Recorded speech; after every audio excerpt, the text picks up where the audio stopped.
पहले अंडा आया या मुर्गी? एक रहस्यमयी यात्रा। गांव के किनारे बहती सरिता के पास हरे भरे खेतों के बीच बसा था एक छोटा सा गांव, सुखपुर। यह गांव शांतिपूर्ण था, लेकिन यहां के लोग अक्सर एक सवाल पर बहस किया करते थे। पहले अंडा आया या मुर्गी? बच्चों से लेकर बूढ़ों तक हर किसी की अपनी राय थी।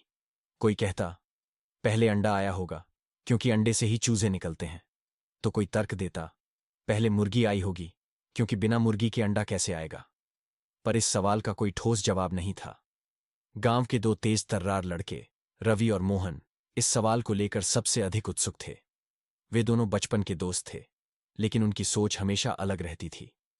रवि तर्कशील था। वह हर चीज को विज्ञान की नजर से देखता था।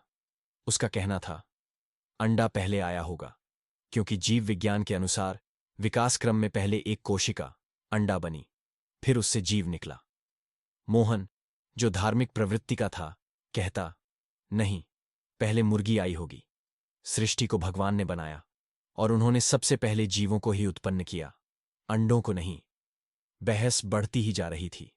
आखिरकार गांव के सबसे बुद्धिमान व्यक्ति, पंडित वसुदेव, ने कहा अगर सच में जवाब चाहिए तो तुम्हें जंगल में रहने वाले रहस्यमयी संत से मिलना होगा। वे हर जटिल सवाल का उत्तर जानते हैं। संत के बारे में कई कहानियां प्रचलित थीं। लोग कहते थे कि वह वर्षों से जंगल में रह रहे हैं और उनके पास अद्भुत ज्ञान है। कुछ लोगों का मानना था कि वे कई 100 सालों से जीवित हैं और संसार के हर रहस्य को जानते हैं। रवि और मोहन ने तय किया कि वे संत से मिलकर ही रहेंगे। अगली सुबह सूरज की पहली किरण के साथ वे दोनों गांव से निकल पड़े। जंगल का रास्ता कठिन था। ऊंचे ऊंचे पेड़, घनी झाड़ियां और अजीब अजीब आवाजें उनके साहस की परीक्षा ले रही थीं। रास्ते में उन्हें कई तरह के जीव जंतु मिले। कभी एक बंदर उन्हें घूरता, तो कभी झाड़ियों में कुछ सरसराने की आवाज आती। वे धीरे धीरे आगे बढ़ते गए। कई घंटे बीत गए, लेकिन संत की कुटिया का कोई निशान नहीं था। तभी उन्हें एक वृद्ध महिला मिली, जो लकड़ियां बटोर रही थी। मोहन ने हिम्मत जुटाकर पूछा, माई, क्या आप जंगल के संत के बारे में जानती हैं? बुजुर्ग महिला ने आंखें तरेर कर कहा, बेटा, संत से मिलना आसान नहीं। वे उन्हीं को दर्शन देते हैं जिनके इरादे सच्चे हों। अगर तुम सच में उनसे मिलना चाहते हो तो यह जल अपने हाथों पर छिड़को और इस रास्ते पर बिना पीछे देखे आगे बढ़ो। रवि और मोहन ने वैसा ही किया। संत से पहली मुलाकात कुछ देर चलते रहने के बाद उन्हें एक पुरानी कुटिया दिखाई दी। धुएं की हल्की हल्की लकीरें उसकी छत से ऊपर उठ रही थीं। दोनों ने दरवाजे पर दस्तक दी। अंदर से एक भारी आवाज आई, कौन है? रवि ने कांपते हुए कहा, बाबा, हम एक सवाल का उत्तर जानना चाहते हैं। दरवाजा धीरे धीरे खुला।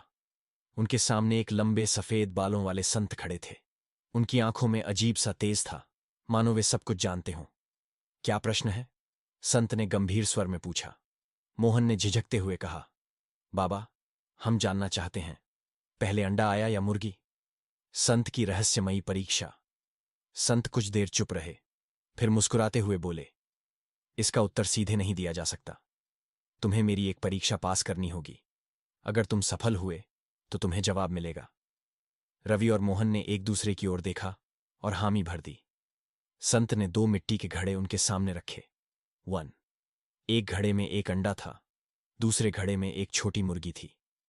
अब, संत बोले, तुम्हें इन दोनों में से पहले कौन खत्म होता है, यह देखना होगा।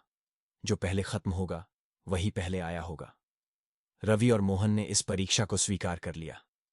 रवि ने अंडे को संभाला और मोहन ने मुर्गी की देखभाल शुरू की। दिन बीतते गए। मोहन की मुर्गी बड़ी हुई और एक दिन उसने अंडा दिया। मोहन खुशी से चिल्लाया, देखो, पहले मुर्गी आई, फिर उसने अंडा दिया।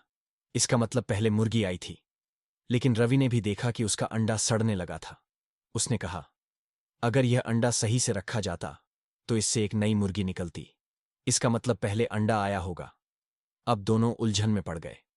उन्होंने संत की ओर देखा। संत ने हंसते हुए कहा, तुम दोनों सही हो। जब सृष्टि की रचना हुई तो जीवन का कोई आदि या अंत नहीं था। पहले एक कोशिका अंडा बनी, फिर उससे जीव निकला। लेकिन यह भी सच है कि बिना जीव मुर्गी के अंडा व्यर्थ होता। यह एक चक्र है जो कभी खत्म नहीं होता। रवि और मोहन ने सिर झुका लिया। वे समझ गए कि कुछ सवालों के उत्तर सीधे नहीं होते, बल्कि उन्हें गहराई से देखने की जरूरत होती है।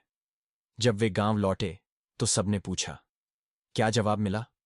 दोनों मुस्कुराए और बोले, इसका जवाब हर किसी को खुद खोजना होगा। गांव के लोग हैरान रह गए, लेकिन अब इस सवाल की उत्सुकता और भी बढ़ गई थी, क्योंकि यह सवाल जो सदियों से गूंज रहा था, अब भी एक रहस्य बना हुआ था।